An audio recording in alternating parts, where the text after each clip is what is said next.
নমস্কার শ্রোতা বন্ধুরা, স্বাগত জানাই স্বপ্না ও তার কথা অনুষ্ঠানে। বাংলার নতুন বছরের শুভেচ্ছা জানাই সবাইকে। প্রতি শুক্রবারের এই বিশেষ আড্ডার দিনটাতে আমরা তো নানান বিষয় নিয়েই আলোচনা করে থাকি। আজ আমরা আলোচনা করব সাহিত্যিক বিমল মিত্রকে নিয়ে। আমরা ফিরে দেখব তার বোধের কথা। এই বিষয়ে তাঁরই কন্যা শকুন্তলা বসুর স্মৃতিচারণা অবলম্বনে আমরা আজকে আলোচনা এগিয়ে নিয়ে যাব।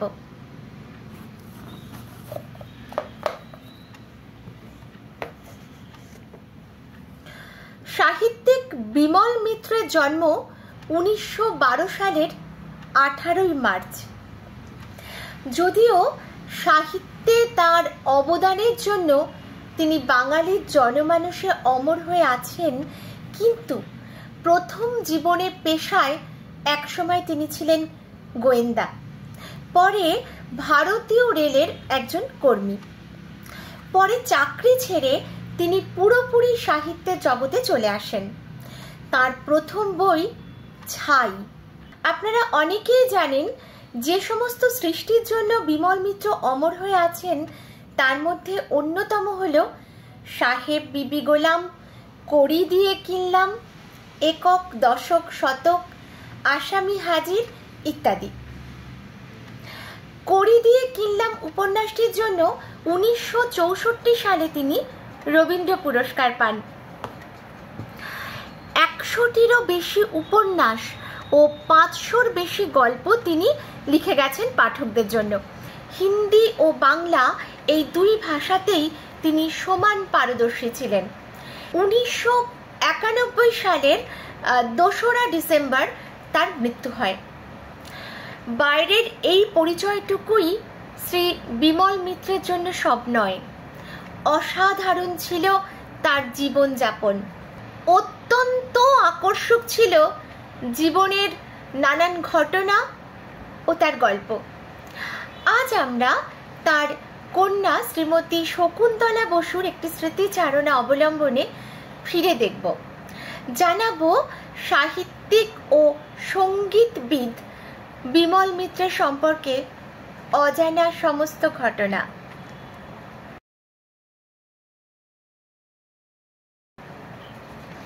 একদিন সবাই বাড়িতে বসে আছেন। সন্ধে নেমে এসেছে বাইরে। আচমকা বেজে উঠল টেলিফোনটা। বিমলবাবু এসে ফোনটা ধরলেন। ওপার থেকে ভেসে এলো এক সুললিত নারী কণ্ঠ। হ্যালো, বিমল মিত্র আছেন? স্বভাবসিদ্ধ ভঙ্গিতে উনি উত্তর দিলেন, বলছি। ওদিক থেকে সেই মহিলা এবার নিজের নামটুকু বললেন। শুনে তো বিমল মিত্র অবাক। তিনি একটু গম্ভীর হয়েই বললেন, আচ্ছা বলুন কি ব্যাপার। মহিলা এবার আসল কথাটা খুলে বললেন। তিনি বিমলবাবুর সঙ্গে দেখা করতে চান, তার সাহিত্য নিয়ে একটু আলোচনা করতে আগ্রহী। কারণ, বলুন তো কি কারণ? আরে বাবা, বলছি। কারণটা কিন্তু আর কিছুই নয়। সেই সময় মানে 70-এর দশকে চলচ্চিত্র জগতের মহানায়িকা সুচিত্রা সেন ছিলেন বিমলবাবুর লেখার ভীষণ ভক্ত। তাই তিনি নিজে প্রিয় লেখকের বাড়ি আসবেন। উত্তর শুনে বিমলবাবুর সাথে সাথে উত্তর ছিল, আপনি দয়া করে আমার বাড়িতে আসবেন না।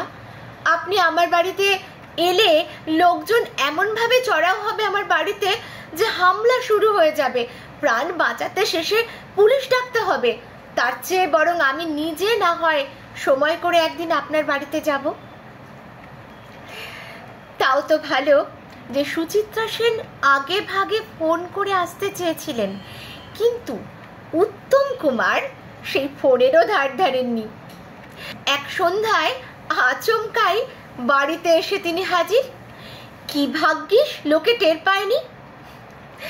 2-4 কথা বলার পরেই উত্তমবাবু প্রস্তাব দিয়েছিলেন যে আপনার কড়ি দিয়ে কিনলাম উপন্যাসটি নিয়ে আমি সিনেমা করতে চাই। এই কথা শুনে বিমল মিত্র কি বলেছিলেন জানেন? বলেছিলেন, এই লেখা নিয়ে আপনি নিজে সিনেমা করলে সবাই ওটাই দেখবে, আমার বই আর কেউ পড়বে না, তাই এখন না, কিছুদিন পরে না হয় আপনি এই সিনেমাটা করবেন। ভাবুন শুধু একবার, স্বয়ং উত্তম কুমার বাড়ি বয়ে এসে কোনো কাহিনীকারের গল্প নিয়ে সিনেমা করার কথা বলছেন, আর সাহিত্যিক কিনা তার প্রস্তাব উড়িয়ে দিচ্ছেন। কড়ি দিয়ে কিনলাম গল্প উনি উত্তম কুমারকে দেননি ঠিকই, কিন্তু 72 সালে উনার গল্প নিয়ে স্ত্রী তৈরি হয়েছিল। এই সিনেমাটাতে উত্তম কুমার এবং সৌমিত্র চট্টোপাধ্যায় একই সঙ্গে কাজ করেছিলেন। অনেক পরে অবশ্য কড়ি দিয়ে কিনলাম উনি সিনেমার জন্য দিয়েছিলেন, কিন্তু ততদিনে উত্তম কুমার গত হয়েছেন। সুচিত্রা সেনের টেলিফোনের ঘটনার মতোই আরেকটি ঘটনা ঘটেছিল বিমল মিত্রের জীবনে, যা পরে এক অত্যন্ত ঘনিষ্ঠ সম্পর্কে এসে দাঁড়ায়। সেই গল্পটাই শোনাবো এবার। ঘটনাটা বম্বের বিখ্যাত অভিনেতা গুরু দত্তকে নিয়ে। ওনার লেখা কোনো একটা গল্প খুব মনে ধরায় একদিন কলকাতার সেক্রেটারি মারফত গুরুদত্ত খবর দিলেন যে কাজের কথা আছে, বিমলবাবু যেন একটিবার বম্বে যান। শুনে সেক্রেটারিকে সপাটে বিমলবাবু বলে দেন যে দরকারটা তো ওনার, তাই উনিই আসুন কলকাতায়, আমি যেতে পারবো না। এই উত্তর শুনে আবার আরেকদিন ফোন এলো গুরুদত্তের। শুরুর দিকে দু একটা ভালো মন্দ কথার শেষে বিমল মিত্র বললেন যে বলুন কি বলতে চান। ঝড় ঝড়ে বাংলায় ওদিক থেকে জবাব এলো, শরীরটা বড্ড খারাপ, যদি দয়া করে একবার বম্বে আসেন আপনি। কি জানি কি হলো, উনি হ্যাঁ বলে ফোন রেখে দিলেন। উনি মানে বিমল মিত্র। পরে বলেছিলেন যে ওর গলায় কি যেন একটা রয়েছে, আমি না করতে পারলাম না, বম্বে যাব। শেষ অবধি তিনি বম্বে গেলেন, উঠলেন গুরুদত্তেরই পালি হিলসের বাড়িতে। সেই প্রথম আলাপ গড়িয়ে গেল তুমুল বন্ধুতায়। দিনে দিনে তার গভীরতা দুজনের মনকেই ভীষণভাবে ছুঁয়েছিল। পরে বুঝতে পারা যায় এটা যখন গুরুদত্ত মারা যান, অর্থাৎ গুরুদত্তের মৃত্যুর পর এই বন্ধুতার যে গভীরতা সেটা বুঝতে পারা যায়। গুরুদত্তর আত্মহত্যা করার খবরে প্রচণ্ড ভেঙে পড়েছিলেন বিমল মিত্র। বারবার বলতেন, ওপারে গিয়ে না হয় কথা হবে আমার বন্ধুর সঙ্গে। এই কথাটা উনি অন্তর থেকেই বলতেন। আসলে তিনি নিজেই ছিলেন ঘোর আস্তিক ও পরলোকে বিশ্বাসী একজন মানুষ। এমনকি বাড়িও কিনেছিলেন চেতলা সেন্ট্রাল রোডের ওপরে, যেখানে খুব কাছেই ছিল কেওড়াতলা শ্মশান। দেখে শুনে কেউ অমন জায়গায় বাড়ি কেনেন না, যেখানে থেকে থেকেই দিন নেই রাত নেই ভেসে আসছে বলো হরি হরি বল এরকম ডাক। খুব স্বাভাবিকভাবেই বাড়ির সকলেই একটা অন্যরকম অস্বস্তি বোধ করতেন। একদিন তাই ওর মেয়ে ওকে বলেছিলেন যে আমরা এমন জায়গায় আর থাকবো না। শুনে কিছুক্ষণ তিনি চুপ করে থেকে শান্ত গলায় উত্তর দিয়েছিলেন, অমন করে বলে না, সব সময় জানবে ওই একটা জায়গাতেই আমাদের সবার জীবনের শেষ, এই স্থানটি অবজ্ঞা করার নয়। কি অদ্ভুত জীবনবোধ, তাই না? আসলে মনের এই গভীরতা না থাকলে অমন লেখা কি সব এমনি এমনি আসে বলুন তো? লেখা যায় এমন? এই নিয়ে শকুন্তলা বসু অর্থাৎ বিমল মিত্রের মেয়ে, উনি লিখেছেন যে জীবন বাবাকে অনেক কিছু শিখিয়েছে, তার সঙ্গে ছিল তার মন। দুয়ে মিলে বাবার যত লেখালেখি, সাহিত্যের জন্য বাবা যে কি করতেন,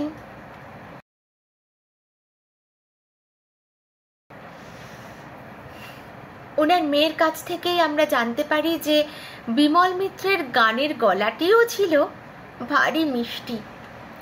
ওর গানের রেকর্ডও হয়েছিল, বন্ধুরা তার গানের কথা জানতেন।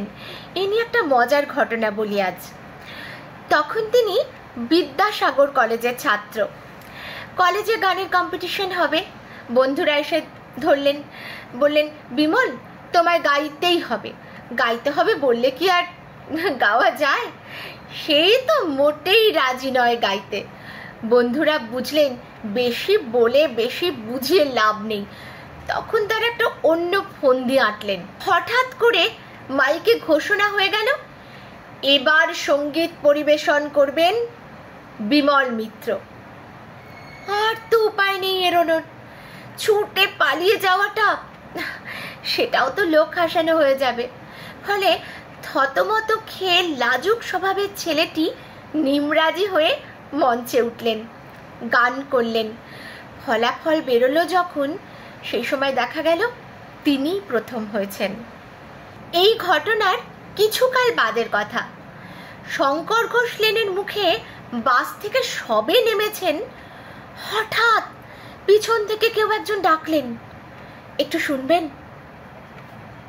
ঘাড় ঘুরিয়ে দেখলেন খুব মুখ চেনা একটি ছেলে, কলেজের একটা ক্লাস সিনিয়র, অর্থাৎ এক ক্লাস সিনিয়র, এক ক্লাস ওপরে পড়ে।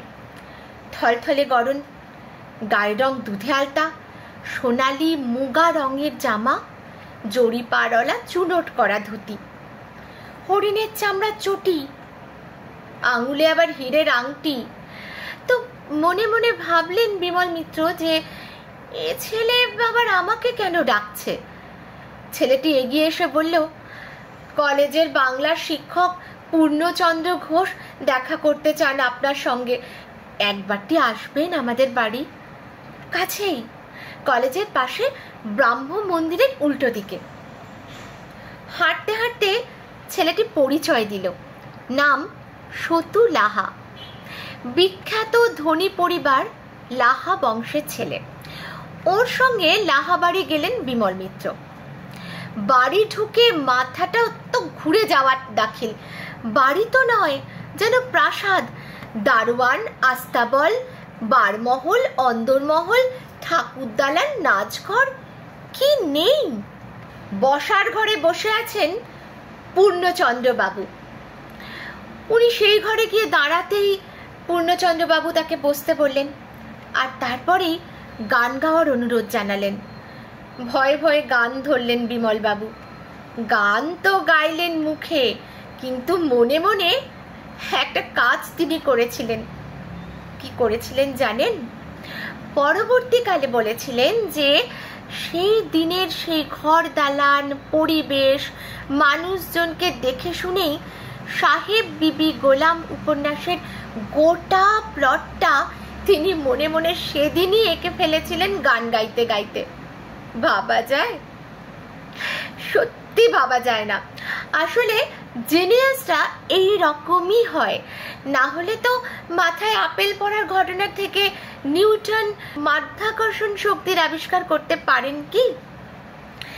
বিমল বাবুর ক্ষেত্রেও উপন্যাস লেখা আয়ত্ত করার ব্যাপারটাও ছিল এই রকমই একটা অদ্ভুত ঘটনাকে ঘিরে। বলছি ইউনিভার্সিটির ইনস্টিটিউট হলে একবার গাইতে এসেছেন ওস্তাদ আব্দুল করিম খান। সঙ্গীত প্রিয় সমজদার বিমলবাবু যথারীতি শ্রোতার আসনে বসে গান শুরু করলেন। খাঁ সাহেব, রাগ ভৈরবী, যমুনা কে তীর। 3-4 ঘন্টা ধরে সেই একই কথা খেলিয়ে খেলিয়ে সুরের রং বাহারে পরিবেশন করে গেলেন অসংখ্যবার। যমুনা কে তীর, যমুনা কে তীর, যমুনা কে তীর। সুরের আরোহণ অবরোহণ শুনতে শুনতে এবার বিমল বাবুর মনে হলো এ গান নয়, যেন কোনো এপিক উপন্যাস পড়ছি। সেই গানের রেশের তাগিদেই হাত দিলেন উপন্যাস লেখায়। সৃষ্টি হলো কালোজয়ী সব লেখা। শুধু এখানেই শেষ নয়, এই ঘটনার কিছুদিন পরে শুনলেন ওস্তাদ ফৈয়াজ খানের পরিবেশনা। তিনি শোনালেন ঝন ঝন ঝন ঝন পায়েল বাজে। এর প্রভাবে তিনি লিখেছিলেন গ্রহণ ও বর্জনের সমন্বয়। বলতেন যে সাহিত্য তথা শিল্প সৃষ্টির এই সার কথাটুকুর হদিশ উনি পেয়েছিলেন ওর এই দুই আসর থেকেই। একলব্যের মতো তখনই এই দুই ওস্তাদের কাছে সাহিত্যিক জীবনের নাড়া বাঁধেন তিনি। তবে এমন সঙ্গীত প্রীতির জন্য প্রথম বয়সে ওনাকে বেশ বিড়ম্বনার মুখেও পড়তে হয়েছে। প্রাণের বন্ধু ছিলেন অনুপম ঘটক এবং পণ্ডিত পান্নালাল ঘোষ। 6 নম্বর অক্রুত দত্ত লেনে হিন্দুস্তান রেকর্ডিং মিউজিক্যাল প্রোডাকশনের সঙ্গে তখন অনুপম ঘটক যুক্ত, যিনি পরবর্তী সময়ে ছায়াছবির বিখ্যাত সুরকার। অনুপম ঘটক আর বিমল মিত্র এই দুই বন্ধু সময় পেলেই প্রায়ই চলে যেতেন হাজরা পার্কে। সেখানে সবুজ মাঠের ওপর বসে গান করতেন দুজনে। আবার কখনো বা কলেজ কেটে পান্নালাল বাবুকে সঙ্গে নিয়ে ঢু মারতেন বালিগঞ্জ লেকে। সেখানে বসে ঘন্টার পর ঘন্টা আর বাঁশি শোনান পান্নালাল। মুগ্ধ শ্রোতা বিমল। এই মুগ্ধতার রেস চলত ভোর রাত অবধি। আর তাই প্রায় দিনই বাড়ি ফেরেন তিনি ভোর রাতে, এতটাই ভোরে যে তার বাবা সতীশচন্দ্র মিত্র তখন মর্নিং ওয়াকের জন্য প্রস্তুতি নিচ্ছেন। এই সমস্ত দেখে শুনে ছোট ছেলের ভবিষ্যৎ নিয়ে চিন্তায় পড়ে গেলেন সতীশচন্দ্র। ছেলেকে চার্টার্ড অ্যাকাউন্ট্যান্ট করতে চান, এদিকে ছেলের যে কি মতিগতি তিনি তো বুঝতেই পারেন না। তাই জোর করে একদিন ভর্তি করে দিলেন চার্টার অ্যাকাউন্ট পড়াতে। আর সেই সুবাদে বাবার ইচ্ছাতেই কয়েকদিন চার্টার্ডের ক্লাসে গিয়েও ছিলেন বিমলবাবু। দুদিন ক্লাস করেই তিনি উপলব্ধি করলেন যে ব্যালেন্স শিট তার জন্য নয়। তখন তিনি ভর্তি হলেন কলকাতা বিশ্ববিদ্যালয়ে বাংলায় MA-তে। গান শোনার মতো ওনার আরো একটা বিষয়ে প্রাণের টান ছিল। কি জানেন সেটা? বই। চাকরি জীবন শেষে সকালে ঘড়ির কাঁটা 10টা ছুঁলেই কোনো রকমে কিছু একটা খেটে চলে যেতেন ন্যাশনাল লাইব্রেরিতে। সেখানে ওনার পড়ার জন্য নির্দিষ্ট ঘরও বরাদ্দ ছিল। সন্ধ্যের মুখে শ্রী আভা দেবী গাড়ি নিয়ে আসতেন, লাইব্রেরি থেকে ওনাকে তুলে নিয়ে যেতেন ভিক্টোরিয়ায়। ঘাসের ওপর বসে দুজনের চলতো প্রাণ খুলে আড্ডা। সাংসারিক কথাবার্তা নয়, কিন্তু সেই কথার বেশিরভাগটাই জুড়ে থাকতো সাহিত্য, দেশ বিদেশের লেখক এবং তাদের জীবন ইত্যাদি। কখনো কখনো এমনও হয়েছে যে ন্যাশনাল লাইব্রেরি থেকে বেরিয়ে অনুজ সাহিত্যিক শঙ্করের সাথে আড্ডা দিতে দিতে হাজরা রোডের মোড় পর্যন্ত হেঁটেই চলে গেছেন। পড়াশুনো শেষ করে প্রথমে তিনি ঢুকেছিলেন রেলের চাকরিতে। সেই চাকরিও ওনার অভিজ্ঞতার ভাড়ারে অনেক রসদ যোগায়। একবার ট্রেনে চেপে কোথাও যাচ্ছেন, ট্রেন থামলো গিয়ে ঘাটশিলা স্টেশনে। উঠে এলেন এক ভদ্রলোক, তার সঙ্গের টেথোস্কোপটি জানান দিচ্ছে যে উনি একজন ডাক্তার। দুজনের আলাপ শুরু হয়ে গেল। ভদ্রলোক বললেন, আমার দাদার নাম হয়তো আপনি জানেন, উনি লেখক। বিমলবাবু জানতে চাইলেন যে আপনি কার কথা বলছেন। ভদ্রলোক উত্তর দিলেন, আরে বাবা, বিভূতিভূষণ বন্দ্যোপাধ্যায়। আর ভদ্রলোক নিজের নাম কি বলেছিলেন জানেন তো? নুটো বিহারী।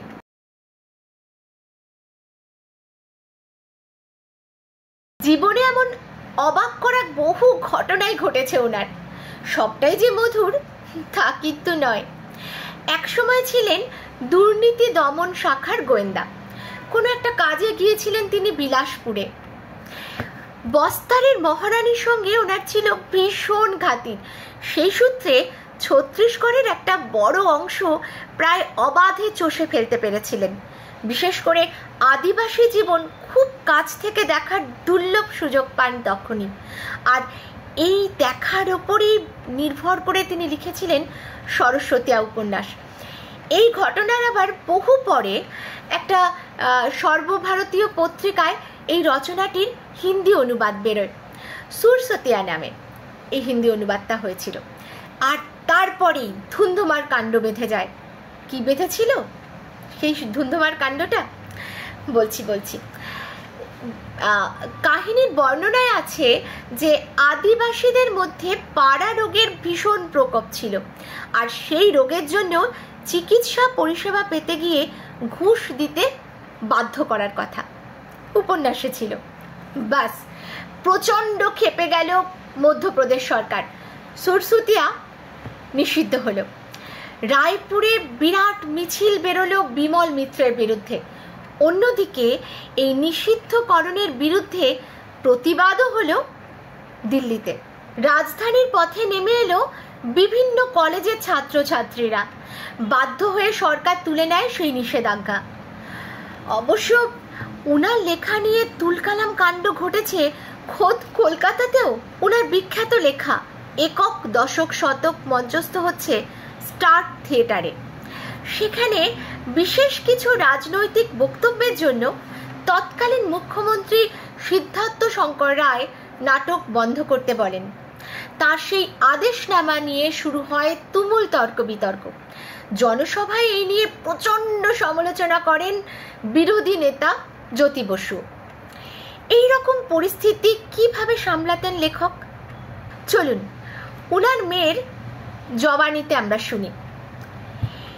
এই সময় যে চাপান উতরগুলো বাবাকে খুব অস্থির করে রাখতো এমনটা নয়, বরং এক সময় মনে হতো একটু বেশি যেন স্থিতধী। তবে মাঝে মাঝে মনে হতো বাবার আচার আচরণগুলো যেন রোজের জীবনের থেকে একটু হলেও আলাদা। উঁকি মারতাম বাবার লেখার ঘরে। কখনো কখনো দেখতাম টানা পায়চারি করছেন ঘরের সামনের বারান্দাটায়। পাশেই একটা বালির কারখানা ছিল। সেই দিকে এক দৃষ্টিতে বাবাকে বহুবার গুনগুন করে গানও করতে শুনতাম। একটা গানের কথা খুব মনে পড়ে, শ্যামা মা কি আমার কালো রে, ভাবুক আনমনা হয়ে দূরে তাকিয়ে বাবা। গলার সুর। আমরা জানতাম এমন সময় বাবাকে ডাকতে নেই, তাই শুধু দেখে যেতাম অলক্ষ্যে দাঁড়িয়ে।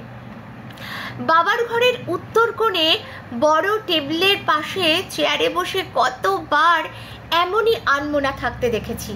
ঘরে ইতিউতি ছড়ানো সোফা, বইয়ের পাহাড়, গেঞ্জিতে গোজা সোনার নিবলা পার্কার পেন, কোলের ওপরে ফাইল নয় বোর্ড। হঠাৎই লিখতে শুরু করলেন, আর সেই যে লিখতে লাগলেন সারা রাত লিখেই গেলেন। পরের দিন সকালে কোনো না কোনো পত্রিকার দফতর থেকে তারা দেবেন কেউ। প্রত্যেককে 2-3 পাতা করে লিখে তো হাতে ধরিয়ে দিতেই হবে। শুধু চিরকুটে কাকে কে দিলেন সেটা এক লাইনে লেখা থাকতো। আবার পরের সংখ্যার জন্য লিখতে হবে, তাই লিখতে লিখতে যাতে হাতে কড়া না পড়ে তাই ভিজে একটা কাপড় আঙুলে জড়িয়ে রাখতেন।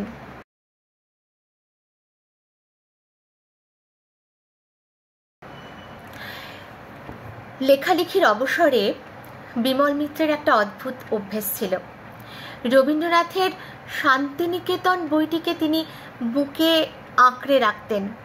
কখনো আপন মনে অনর্গল মুখস্থ বলতেন বইটি থেকে, কখনো বা কাউকে পড়ে শোনাচ্ছেন ভালো লাগা কোনো এক অংশ। শুধু রবীন্দ্র রচনাই নয়, ব্যক্তি রবীন্দ্রনাথের প্রতিও ওনার একটা প্রবল আকর্ষণ ছিল, যা বলে বোঝানো নয়। একবার শুনলেন হিন্দুস্তান রেকর্ডিংয়ের স্টুডিওয় কবিগুরু এসেছেন আবৃত্তি রেকর্ড করতে। সব কাজ ফেলে তিনি ছুটে গিয়েছিলেন সেই দিন স্টুডিওতে। অথচ কি অদ্ভুত ব্যাপার, রবীন্দ্রনাথের এই ভাবশিষ্য কবি জীবিত থাকাকালীন কোনো দিন কিন্তু শান্তিনিকেতনে যাননি। জাগতিক ব্যাপারে বিমল মিত্র ছিলেন বরাবরই খুব নির্লিপ্ত। একটা ঘটনা বলি বরং। দোতলায় ডাইনিং টেবিলে সবাই মিলে খেতে বসেছেন। বিমলবাবু আগেই খেয়ে উঠে গেছেন। পরে ওনার স্ত্রী, ছেলে আর মেয়ে মিলে খেতে বসেছেন। বাচ্চারা মুখে খাবার দিয়ে আর খেতে চাইছে না। কি হলো? একটু চেখে দেখা গেল যে রান্নায় নুন আদৌ দেয়া হয়নি।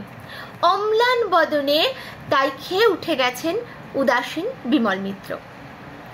অথচ এমন উদাসীন মানুষটিরও অস্থিরতা থাকত। কখন তিনি অস্থির হয়ে উঠতেন? যখন ছেলে মেয়ের কিছু হতো। বড় হৃদয়স্পর্শী একটি ঘটনার কথা আমরা জানতে পারি শকুন্তলা বসুর লেখা থেকে। শকুন্তলা বসু লিখছেন, ছোটবেলায় আমার একবার স্মল পক্স হয়েছিল। সারা গায়ে ব্যথা, জ্বর, ফোসকা। বাবা আমায় কোলে নিয়ে সারাটা দিন বসে থাকতেন, গায়ে মাথায় হাত বুলিয়ে আরাম দিতেন। আমি সেরে উঠলাম, কিন্তু সংক্রমণ হলো বাবার বাঁ চোখে। আর সেই সংক্রমণ এমনই যে জন্মের মতো তার একটি চোখ নষ্ট হয়ে গেল। বাবার চলে যাওয়াটা একেবারে হঠাৎই।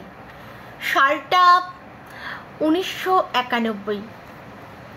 শেষ দিকে ঘুম আসতো না বাবার, তাই রাতে ঘুমের ওষুধ খাওয়াটা ছিল বাঁধা ধরা। সেই দিনও তাই। সকালে উঠে মা দেখলেন বাবা তখনও ঘুমোচ্ছেন। ভাবলেন বুঝি তখনও ঘুমের রেশ কাটেনি, থাক একটু ঘুমোক। কিন্তু আরও কিছুক্ষণ সময় গড়ালে তখনও উঠছেন না দেখে মা এবার চিন্তিত হয়ে ডাকাডাকি শুরু করলেন। তাতেও কিছু হলো না। প্রায় ঘন্টা 3 এভাবে চলার পর আর অপেক্ষা না করে নার্সিংহোমে নিয়ে যাওয়া হলো। কিন্তু তাতে অবস্থার কিছুতেও কিছু উন্নতি হলো না। সন্ধ্যে ঠিক 6:25 বাবা চলে গেলেন। তারপর থেকে মা কেবলই আফসোস করতেন সকালে কেন তিনি বুঝতে পারেননি। তখনই হয়তো কোমায় চলে গিয়েছিলেন বাবা। একটু আগে বুঝতে পারলে হয়তো মানুষটাকে বাঁচানো যেত। বাবা চলে যাওয়ার পর থেকে কেবলই একটা ছবি আমার চোখের সামনে ভেসে বেড়াতো। বাবা চলে যাওয়ার পর থেকে প্রায় একটা ছবি সবসময় আমার চোখের সামনে ভেসে বেড়াতো। সেই ছেলেবেলার ছবি। শ্মশান ঘাটের ধারে বাড়ি বলে বাবার কাছে যখন অনুযোগ করেছিলাম, বাবা কেমন চুপ করেছিলেন। তারপর বলেছিলেন সবসময় জানবে ওই একটা জায়গাতেই আমাদের সবার জীবনের শেষ।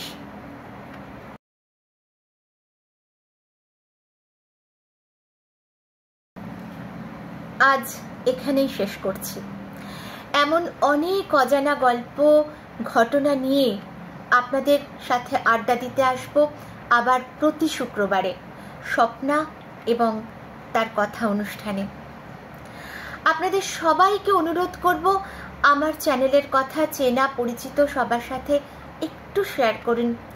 আসুন আমার চ্যানেলে নিয়মিত আমার কথা শুনুন, কবিতা শুনুন, আড্ডায় আমার সাথে থাকুন। আর জানান কেমন লাগছে আমার এই কাজ। যদি আপনাদের কোনো বিশেষ বিষয় নিয়ে আলোচনা করার ইচ্ছে থাকে আমাকে জানাবেন।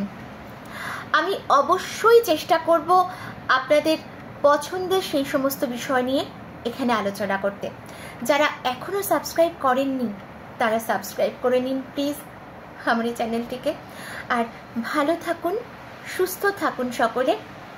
আজ আসি, আবার দেখা হবে কেমন পরের শুক্রবার। নমস্কার।